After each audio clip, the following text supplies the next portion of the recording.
Hi everyone, does anyone remember what that stupid NHL lockout was all about?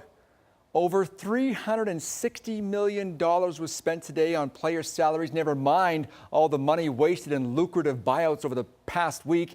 And on the first day of the NHL free agent frenzy, it was the Ottawa Senators that made the biggest news. They began the day by being stunned that Captain Daniel Alfredsson has decided to leave the team after 17 long seasons. The 40-year-old signed a one-year deal in Detroit worth $5.5 million. Then Ottawa went out and traded for Bobby Ryan from Anaheim. The Sens gave up Jakob Silfverberg, a 2014 first-round pick, and a prospect.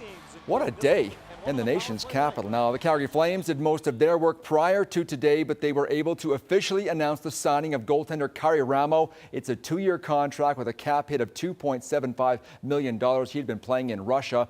Flames also signed defenseman Chris Butler today, and Calgary picked up defenseman Chris Russell from St. Louis in exchange for a 5th-round draft pick in 2014. The Oilers signed Andrew Ference to a 4-year, $13 million deal.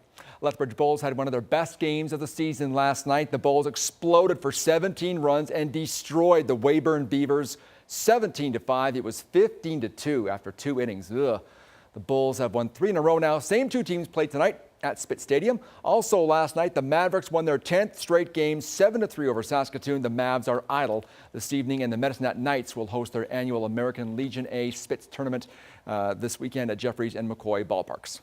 To football now, the Calgary Stampeders will try to start the season 2-0 as they're in Saskatchewan tonight to face the Riders. And Drew Tate sure does have a lot of weapons at his disposal, doesn't he? Including receivers Joe West and Maurice Price.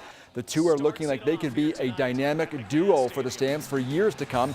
West had 2 touchdowns against the Leos. Price had 1. They're good friends as well, and they're happy for each other's success. Yeah, I mean, it's definitely, 2 is better than 1. And with us being on the outside, we can, stretch the field. He's more of a bigger body than me, and I'm kind of the speed guy, and he's kind of the bigger body, to make the big catches and whatnot. So, I mean, it's definitely a threat. I mean, it's definitely something for defenses to have to deal with. Yeah, me and Mocho, we're doing our thing, but, it wouldn't happen without Marquay McDaniels and Nick Lewis. So, we got those guys, those vets, and they're helping us out, and they're making it a lot easier for us on the outside. Stamps and Riders. And that game gets underway at 7 o'clock on TSN. Tomorrow, 12 athletes and 8 supporters from Southern Alberta are flying to London, England to compete in the Taekwondo International World Championships. The athletes are members of the Legacy Taekwondo School. They'll partner with a dozen athletes from BC to form the bulk of the Canadian contingent heading over.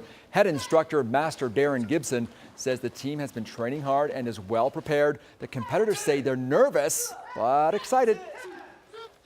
I know there's going to be lots of good competition over there, like some of the best in the world, so looking forward to going over there and, I don't know, just kicking some butt. It's exciting. It's nerve-wracking, and it came really fast, but we've all been training really hard, and so just a good opportunity.